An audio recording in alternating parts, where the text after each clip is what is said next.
How's it going, everyone? Today we're going to do a deck flip through of the Grand Etteilla deck. This specific version was printed in 1969.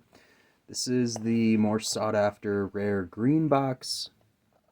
The box is in great condition.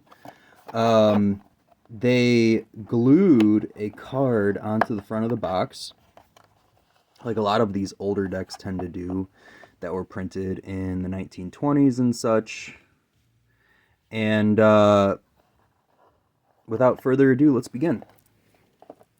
So the deck comes with this awesome little white book, and what's interesting is that the white book will refer to the cards actually to different names than what's actually on the card. So you actually can find more correlatory information by actually reading the book. Okay, so the book states that the tarot came from Egypt. Now that's controversial, but it also states that you can unlock the divine mysteries through the tarot, and I actually agree with that. You don't need to be in an order, you don't need to be in an organization. Honestly, you just need a pack of tarot cards and meditation and some reading. Now, that's not to say that being a part of an organization doesn't help. It actually does, because it can kind of aid you along the path. But my personal thinking is that you don't need a order. Okay. So, comes with this protective card. Okay, this is what the back of the cards look like. Okay, and we'll just start from the beginning.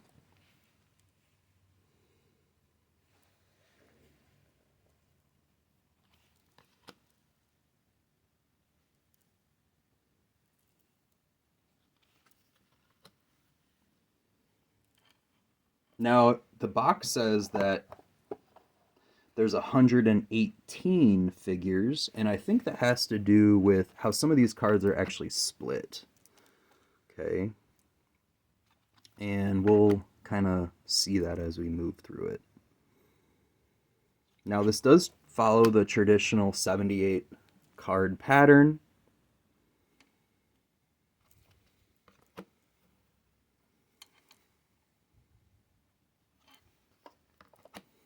This is the Lady Consultant, and we do have astrological symbols in the corners of each of these.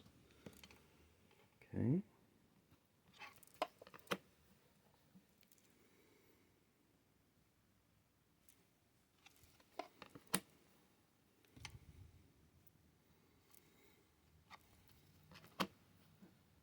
Now, the person, Etteilla, sorry about that.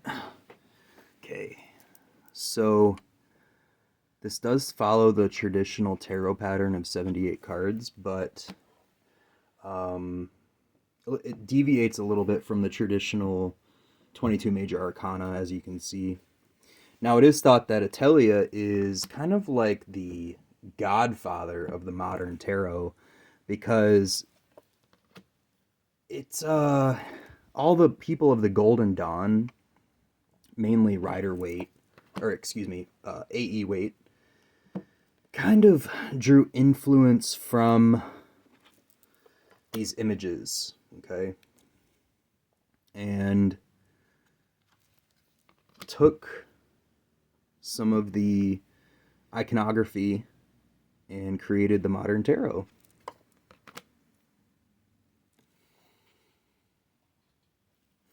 Now, there is this thing called the Secret Golden Dawn deck, and if you're in certain esoteric circles, you'll hear about it.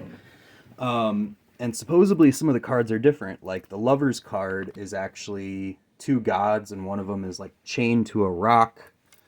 You can kind of see similarities of that in the New Hermetic Tarot, where the woman is chained, and then then the man is breaking her free. So there are copies of this Secret Golden Dawn deck still floating around. You just have to know who to ask and where to look, and you can find the quote-unquote secret deck or hints towards the imagery of this secret deck. And here we are, we're getting into the pips. So in this deck there were 25 major arcana cards.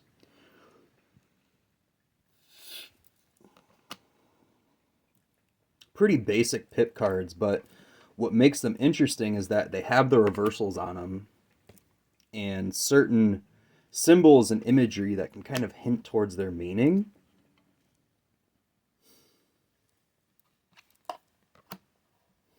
And the little white book goes into pretty descriptive detail of what each of the numbers mean. So if you do end up getting this deck, you're really going to want to read that little white book if you're actually going to use it for divination.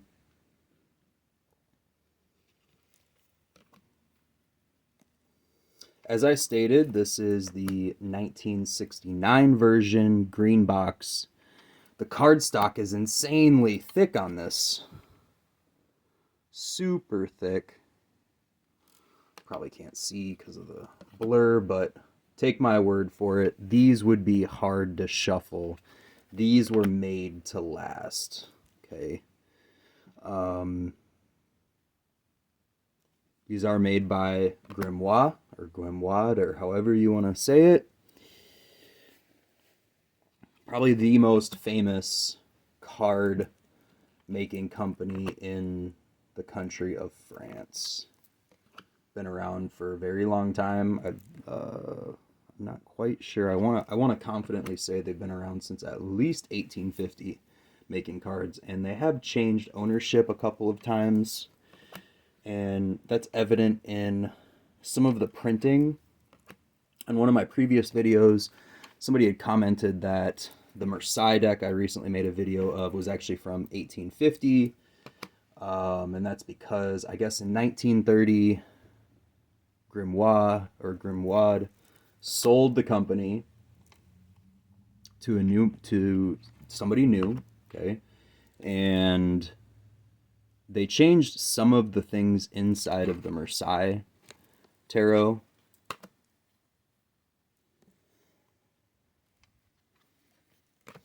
But when you do buy a company, you basically buy all the rights to the imagery, so you can change whatever you want.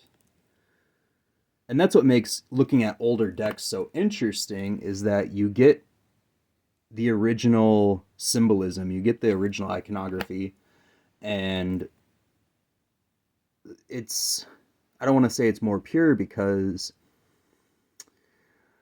oh well, the tarot evolves, okay? It changes with time and it becomes more refined. I honestly think for the better.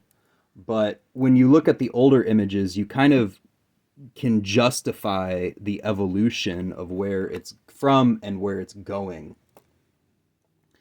Now, I personally think that as time goes on, that there won't even be people inside of tarot deck images, because what the tarot suggests is something so impersonal.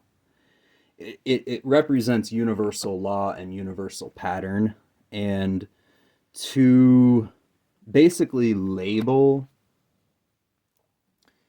something or symbolically show universal law or universal pattern with people inside of it makes it less universal, in my opinion.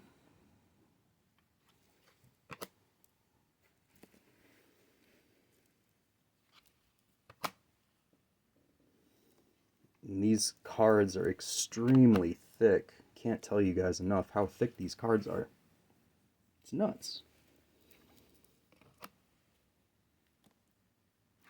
We're almost through the deck. Another 12 cards. If you have stuck in this long, thank you. Appreciate your support.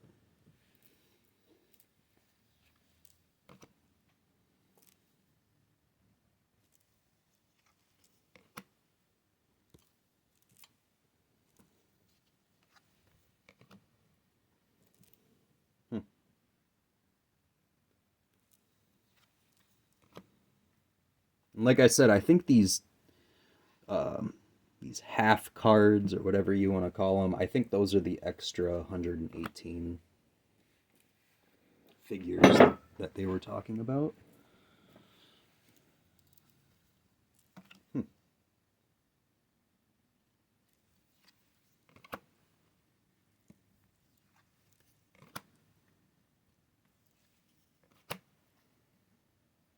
You notice they were regressing, not progressing. And the very last card is actually the Fool in this deck. Thank you for watching. Have a good day.